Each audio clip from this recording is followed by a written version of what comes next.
Hello friends, अस्सलाम वालेकुम। आज हम पढ़ रहे हैं क्रिमिनल प्रोसीजर कोड। तो सबसे पहले सेक्शन कहता है कि शॉर्ट टाइटल और कमेंसमेंट के कहता है कि क्रिमिनल प्रोसीजर कोड को जो है कोड ऑफ क्रिमिनल प्रोसीजर 1898 कहा जाता है और ये फर्स्ट डे ऑफ जुलाई को इन्फोर्स हुआ था। फिर इसके जो है सेक्शन 4 पे आ जाते हैं जो डेफिनेशंस हैं, जिसमें कहता है कि एडवोकेट जनरल सबसे एम है। एडवोकेट जनरल वो होता है जो कि गवर्नमेंट एडवोकेट होता है। वो गवर्नमेंट एडवोकेट या एडवोकेट जनरल जिसको प्रोविजनल गवर्नमेंट ने अपॉइंट किया हो टाइम टू टाइम, ठीक है। फिर बी में कहता है बेलेबल ऑफेंस और non bailable offence. Bailable offence वो होते हैं जो कि सेकंड शेड्यूल कॉलम 5 के अंदर दिए गए हैं और उनके या किसी लॉ के अंदर वो बेलेबल हो। और नॉन बेलेबल ऑफेंस ऐसे होते हैं जिनकी कोई बेल नहीं होती, ठीक है। फिर सी में कहता है चार्ज कहता है कि कोई भी हेड ऑफ चार्ज या charge contain more heads than one, जिसमें क्या कहता है कि बहुत सारे इल्ज़ाम को जो जितने भी उसके ऊपर बंदे के ऊपर इल्ज़ाम लगे हुए हैं कि इसने ये जुर्म किया है इनको चार्ज कहा जाता है, ठीक है। फिर एफ़ के अंदर आ जाते हैं कॉग्निजेबल ऑफेंस। कहता है कि कॉग्निजेबल ऑफेंस वो ऑफेंसेस हैं वो केसेस हैं जो police officer column 2 second schedule के अंदर या किसी और लॉ के अंदर अरेस्ट विदाउट वारंट करती है, यानी वारंट नहीं होता, बगैर वारंट के वो अरेस्ट कर लेती है। फिर एच के अंदर आ जाते हैं कंप्लेन। कहता है कंप्लेन एलिगेशन कोई भी इल्ज़ाम ओरली या इन राइटिंग जो है मजिस्ट्रेट को किया जाए CRPC के अंदर that some person whether known और अननोन, या वो उस पर्सन को जानता हो या नहीं जानता हो, लेकिन उसने अगर कोई ऑफेंस किया हो और उसकी रिपोर्ट जो है जाके मजिस्ट्रेट को दे दे। लेकिन इसमें पुलिस ऑफिसर की रिपोर्ट नहीं होगी, ठीक है। कंप्लेन सिर्फ मजिस्ट्रेट को की जाती है। फिर जे के अंदर आ जाए। कहता है हाई कोर्ट, जो जितनी भी हाईएस्ट कोर्ट ऑफ अपील है या रिवीजन है किसी भी सूबे में, उसको हाई कोर्ट कहा जाता है। फिर इंक्वायरी कहते हैं कि every inquiry other than trial, जो भी ट्रायल के अलावा जो भी इंक्वायरी जो मजिस्ट्रेट करता है या कोर्ट करता है वो इंक्वायरी के ज़िम्मे में आएगा, ठीक है। फिर इन्वेस्टिगेशन है। इन्वेस्टिगेशन का कहता है कि all the proceeding under this code for the collection of evidence, जितनी भी प्रोसीडिंग की जाए किसी एविडेंस को कलेक्ट करने के लिए, जो कि पुलिस ऑफिसर उस एविडेंस को कलेक्ट करता है या कोई और पर्सन जिसको मजिस्ट्रेट की बिहाफ पे वो कर रहा है, मजिस्ट्रेट ने उसके कहा हुआ है, तो वो इन्वेस्टिगेशन में आएगा, ठीक है। यानी इन्वेस्टिगेशन हमेशा पुलिस ऑफिसर करता है या कोई ऐसा पर्सन जिसको मजिस्ट्रेट ने अपॉइंट किया हो। फिर एम के अंदर जुडिशल मजिस्ट्रेट आ गया। कहता है कि कोई भी प्रोसीडिंग जो चल रही है उसमें शहादत ली जाए और मे भी लीगली टेकन ऑन ओथ और हेल्थ के ऊपर ली जाए। फिर एम ए के अंदर मजिस्ट्रेट कहता है जुडिशल मजिस्ट्रेट या स्पेशल जुडिशल मजिस्ट्रेट, जो कि सेक्शन 12 और 14 में बताए हुए हैं, उनकी डेफिनेशन मजिस्ट्रेट में आती है, ठीक है। फिर एन में नॉन कॉग्निजेबल ऑफेंसेस या केसेस। नॉन कॉग्निजेबल केसेस क्या है? जिसमें without warrant police officer arrest नहीं करती, यानी वारंट उनके पास लाजमी होगा। फिर ओ में कहता है ऑफेंसेस ऐसे एक्ट या ओमिशन जो कि पनिशेबल है टाइम टू टाइम, या ऐसी कंप्लेन जो की जाए section 20 of the cattle trace pass act 1871 के अंदर, तो वो ऑफेंसेस हैं, ठीक है। फिर पी के अंदर कहता है officer in charge of police station. कोई भी ऑफिसर इंचार्ज जो है पुलिस स्टेशन जो है हर एक सूबे में अपॉइंट की जाती है, उसमें उनके लिए ऑफिसर अपॉइंट किया जाता है, उनको जो है ऑफिसर इंचार्ज कहा जाता है, ठीक है। किसी भी प्रोविजनल गवर्नमेंट इनको अपॉइंट करती है और उनकी रैंक जो है कांस्टेबल से अपर होगी। अगर कोई ऑफिसर एब्सेंट है, बीमार है या इलनेस की वजह से अपनी ड्यूटी नहीं कर रहा, तो कोई किसी भी ऑफिसर को वहाँ पर उसकी जगह पे बिठा दिया जाता है, लेकिन उसका जो है रैंक क्या हो, कांस्टेबल से ज़्यादा हो। फिर प्लेस कहता है कि प्लेस के का वर्ड जब इधर CRPC में आएगा तो उसका मतलब है कि हाउस, बिल्डिंग, टेंट और वेसल, ठीक है। प्लीडर कोई भी वकील या मुख्तियार जो कि कोर्ट में अपीयर होता है और या लॉ के एज अ एडवोकेट या वकील या attorney of high court appear होता है या कोर्ट से परमिशन लेता है, और मतलब कि कोर्ट में अपनी डिफेंड करने के लिए, ठीक है। फिर नेक्स्ट कहता है पुलिस स्टेशन। प्रोविजनल गवर्नमेंट जो है जनरल या स्पेशल ऑर्डर के तहत कोई लोकल एरिया में एक पुलिस स्टेशन बनाती है जिसमें वो सारे केसेस वगैरह देख रहा होता है, पुलिस स्टेशन का काम करता होता है, ठीक है। फिर पब्लिक प्रोसिक्यूटर वो पर्सन है जो कि सेक्शन 492 के अंदर अपॉइंट किया जाए और पब्लिक प्रोसिक्यूटर का काम करे और on the behalf of the state, यानी कि प्रोसिक्यूटर हमेशा स्टेट के बिहाल पे काम करता है, ठीक है। यानी कि जैसे कि फ्लाम बनाम सरकार, तो सरकार जो होता है वो पब्लिक प्रोसिक्यूटर उसके केसेस देख रही होती है।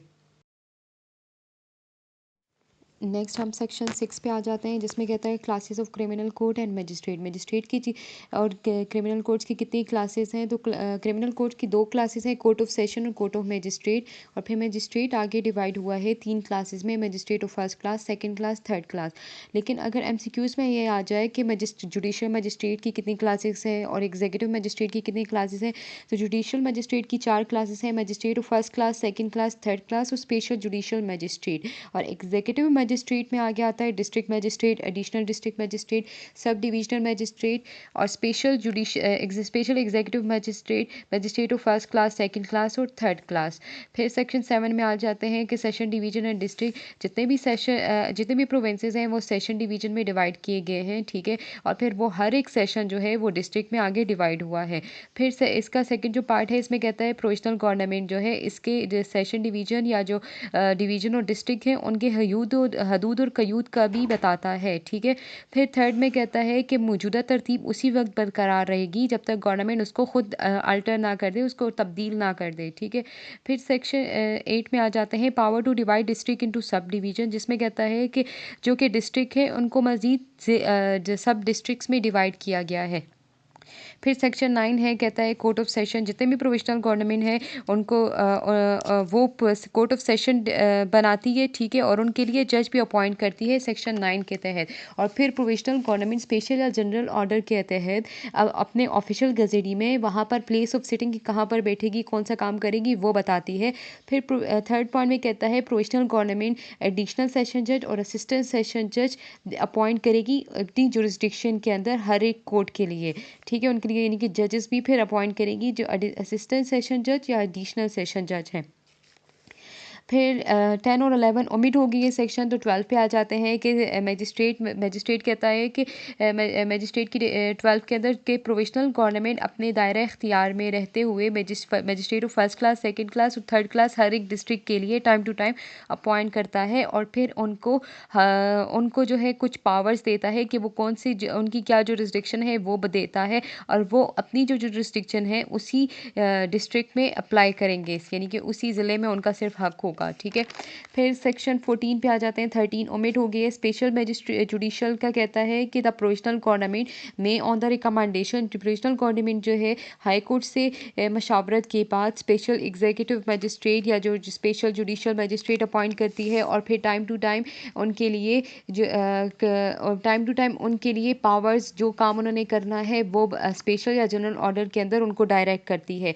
फिर 14A के अंदर आ जाते हैं, कहता है कि अपॉइंटमेंट ऑफ स्पेशल मजिस्ट्रेट जो है उनको प्रोविजनल गवर्नमेंट अपॉइंट करती है, और इनकी जो पावर्स होगी वो मजिस्ट्रेट ऑफ फर्स्ट क्लास की पावर्स होंगी, ठीक है। उनके लिए लोकल एरिया भी डिफाइन कर देता है कि वो कैसे उनको केसेस देखेंगी। फिर 15 के अंदर आ जाते हैं बेंचेस ऑफ मजिस्ट्रेट के प्रोविजनल गवर्नमेंट जो है बेंचेस ऑफ मजिस्ट्रेट पे अपॉइंट करता है, जिसमें magistrate of first class, second class, third class होंगी, और वो कुछ स्पेशल केसेस देखेंगी जो प्रोविजनल गवर्नमेंट उनको बताता है, और उनके लिए कुछ लिमिटेशंस भी हैं कि कौन से वो केसेस देखेंगे, ठीक है। फिर 16 के अंदर आ जाते हैं power to frame rule for guidance of magistrate and benches, जितने भी मजिस्ट्रेट अपॉइंट किए गए हैं या बेंचेस अपॉइंट किए गए हैं उनके लिए जो है कुछ रूल्स बनाए जाते हैं आर्टिकल 16 सेक्शन 16 के अंदर, जिसमें कहता है classes of cases to be try, कौन सी तरह के केसेस वो देखेंगे। फिर बी में कहता है टाइम और प्लेस ऑफ सिटिंग उनकी बताता है। फिर कहता है कि कवानीन और बेंचेस के लिए कौन से कवानीन हैं और उनका ट्रायल कैसा होगा वो उनके लिए करते हैं। फिर डी में कहता है mode of sitting difference of opinion which में अराइज, अगर वो बेंचेस ऑफ मजिस्ट्रेट हैं उनमें अगर डिफरेंट ओपिनियन आ गया है तो तब वो क्या करेंगे उस सूरत में। ही में कहता है the mode and manner of conducting red और ट्रायल ऑन द स्पॉट, कहता है कि ऑन द स्पॉट जो है वो अपना ट्रायल या रेड कैसे करेंगे, वो भी कवानीन जो बताएगा, उनको पावर्स वगैरह जो बताएगा वो 16 के अंदर बताएगा। फिर से सेक्शन 17 के अंदर आ जाते हैं कि मजिस्ट्रेट और बेंचेस ऑफ मजिस्ट्रेट जो है किसकी सबऑर्डिनेट है।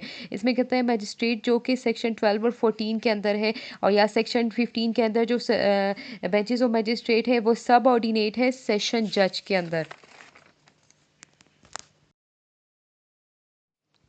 नेक्स्ट सेक्शन 22 पे आ जाते हैं, जस्टिस ऑफ पीस, जिसमें कहता है कि प्रोविजनल गवर्नमेंट अपनी टेरिटरी में ऑफिशियल गजेटी के अंदर किसी भी पर्सन को जो कि पाकिस्तान का रहने वाला हो, पाकिस्तानी शहरी हो और वो फॉरेन लॉ का सब्जेक्टेड ना हो, उसको जस्टिस ऑफ पीस बना सकती है और अपने नोटिफिकेशन के ज़रिए। तो जैसे हम आर्टिकल सेक्शन 25A में कहता है कि जस्टिस ऑफ पीस कौन होगा, तो सेशन जज या एडिशनल सेशन जज होता है, ठीक है, ex officio justice of peace. फिर इसके 22A के अंदर पावर्स दी हुई है जस्टिस ऑफ पीस की, कि कौन सी पावर्स है कि वो अरेस्ट कर सकता है पुलिस ऑफिसर की तरह, जैसे कि आर्टिकल सेक्शन अंडर सेक्शन 54 के अंदर बताया हुआ है, या officer in charge of police station की ड्यूटी भी कर सकता है, जो कि अंडर सेक्शन 55 में बताया हुआ है। जो ऑफेंडर को वो पकड़ ले तो नियरेस्ट पुलिस स्टेशन में भी देगा। तो थर्ड पॉइंट है कि पुलिस फोर्स से भी हेल्प ले सकता है किसी को पकड़ने के लिए, कोई जो है कॉग्निजेबल ऑफेंस कर रहा है वो उसको पकड़ने के लिए, या preventing the escape of any person, कोई पर्सन है जो भागना चाह रहा है तो उसको भी पकड़ने के लिए, या किसी क्राइम को रोकने के लिए जो है किसी क्राइम को रोकने के लिए उसके पास पावर्स है कि वो कोई ब्रीच ऑफ पीस कर रहा है तो उसको अरेस्ट कर ले, ठीक है। फिर सिक्स पॉइंट इसमें कहता है कि इशू आइडेंटिटी सर्टिफिकेट जिसको वो उसके एरिया का हो और उस पर्सन को वो जानता हो, तो आइडेंटिटी सर्टिफिकेट भी वो इशू कर सकता है, और डॉक्यूमेंट्स को वेरीफाई भी कर सकता है, डॉक्यूमेंट्स को अटेस्ट भी कर सकता है, ठीक है। ये यानी कि उसके पास ये पावर्स हैं। फिर नेक्स्ट उसके पास जो पावर्स हैं यानी कि वो पुलिस अथॉरिटी को डायरेक्शन दे सकता है कि कोई पुलिस ऑफिसर जो है जो केस को रजिस्टर नहीं कर रहा, उसको डायरेक्शन दे सकता है कि इस केस को रजिस्टर करो, ठीक है, non registration of criminal cases के बारे में। फिर नेक्स्ट उसके पास पावर्स हैं कि वो इन्वेस्टिगेशन जो एक पुलिस ऑफिसर कर रहा है तो उसको ट्रांसफ़र कर सकता है किसी दूसरे पुलिस ऑफिसर के पास। फिर थर्ड है कि कोई पुलिस ऑफिसर है जो कि उसकी फेलियर है या निगलेक्ट कर रहा है या excess use of his authority, तो वो टेकिंग एक्शन अगेंस्ट हिम, तो वो उसके खिलाफ एक्शन भी ले सकता है। तो फिर 23-24 ओमिट हो गई है सेक्शंस, तो 25 कहता है कि ex officio justice of peace कौन होगा, सेशन जज होगा या एडिशनल सेशन जज होगा, जिसको प्रोविजनल गवर्नमेंट के अंदर डिस्ट्रिक्ट कोर्ट में अपॉइंट किया गया हो।